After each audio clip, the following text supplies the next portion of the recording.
मरीजों का आंकड़ा बढ़ता हुआ नजर आ रहा है, जो कहीं न कहीं चौंका रहा है।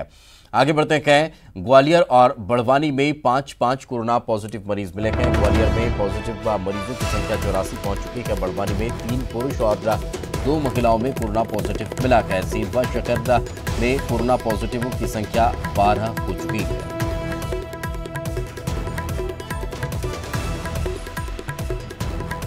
तो जैसे जैसे लॉकडाउन 4.0 में लॉकडाउन 4 में जिस तरह से छूट मिल रही है, ढिलाई दी जा रही है, उसके बाद अब घरों में बैठे बैठे टूट चुके ऊब चुके लोग बड़ी संख्या में बाहर निकल रहे हैं। यही वजह है कि संक्रमण और ज़्यादा बढ़ता चला जा रहा है। और ये जो खबरें निकलकर सामने आ रही है, जो आंकड़े निकलकर सामने आ रहे हैं, वो इस बात की तस्दीक भी कर रहे हैं। ग्वालियर और बड़वानी में 5 कोरोना पॉजिटिव मरीज और मिले हैं। अब ये संख्या और बढ़ चुकी है। बड़वानी में 3 पुरुष और 2 महिला कोरोना पॉजिटिव मिली है। तो ग्वालियर में जो संख्या 5 कोरोना पॉजिटिव मरीजों की मिली है, वो बढ़कर अब 84 हो चुकी है। तो चलिए, हमारे सहयोगी सुशील कौशिक ग्वालियर से और पंकज शुक्ला बड़वानी से हमारे साथ जुड़ चुके हैं। सुशील, ग्वालियर में जो नया मामला सामने आया है, किस तरह से इस पूरे मामले को लेकर अब जांच पड़ताल चल रही है, कैसे एहतियात बरता जा रहा है?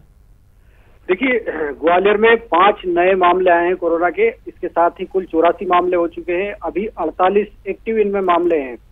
साथ ही 2 लोगों की मौत हो चुकी है, ग्वालियर का, और दूसरी एक उत्तर प्रदेश की जो युवती हादसे का शिकार हुई थी, वो भी कोरोना पॉजिटिव निकली है। 2 मौतों के साथ ही 84 का आंकड़ा यहाँ पहुंच चुका है। इसके अलावा जो जिला अस्पताल है, जिला न्यायालय है, उसकी भी एक महिला कर्मचारी को कोरोना का संदिग्ध लक्षण पाए गए हैं, जिसके चलते उसे होम क्वारंटाइन किया गया है। और साथ ही जो उनके संपर्क में आने वाले जज है या फिर अन्य कर्मचारी हैं, उनको 14 दिन तक या रिपोर्ट महिला की आने तक घर पर रहने के निर्देश दिए हैं दीपक कुमार जज साहब ने। तो कुल मिलाकर एक लगातार जो आंकड़ा बढ़ता जा रहा है, वो कहीं ना कहीं प्रशासन के लिए चिंता का विषय है, और अब एहतियात के तौर पर कदम भी उठाए जा रहे हैं इसको लेकर। बिल्कुल, पंकज हमारे साथ बने हुए हैं। पंकज, बड़वानी की क्या स्थिति है? जो आंकड़े अब बढ़ रखे हैं, वो उन्हीं क्षेत्रों के हैं, उन्हीं कंटेनमेंट एरियो के हैं, या फिर जो लोग क्वारंटीन थे उन्हीं लोगों के हैं, या फिर कोई नए एरिया से अब ये मामले निकलकर सामने आ रहे हैं?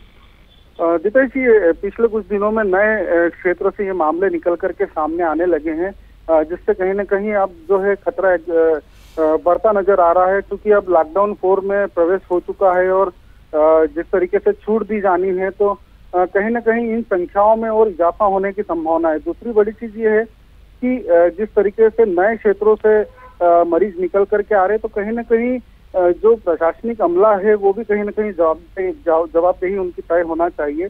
क्योंकि यहाँ पे जो मुख्य चिकित्सा स्वास्थ्य अधिकारी हैं, वो खुद भी कोरोना की चपेट में आ गई थी। साथ ही उनके जो आसपास का स्टाफ था, वो भी कोरोना की चपेट में आ गया। तो कहीं ना कहीं एक जो आधिकारिक तौर पे देखा जाए कि कहीं ना कहीं एक बड़ी लापरवाही जो है वो सामने आ रही है।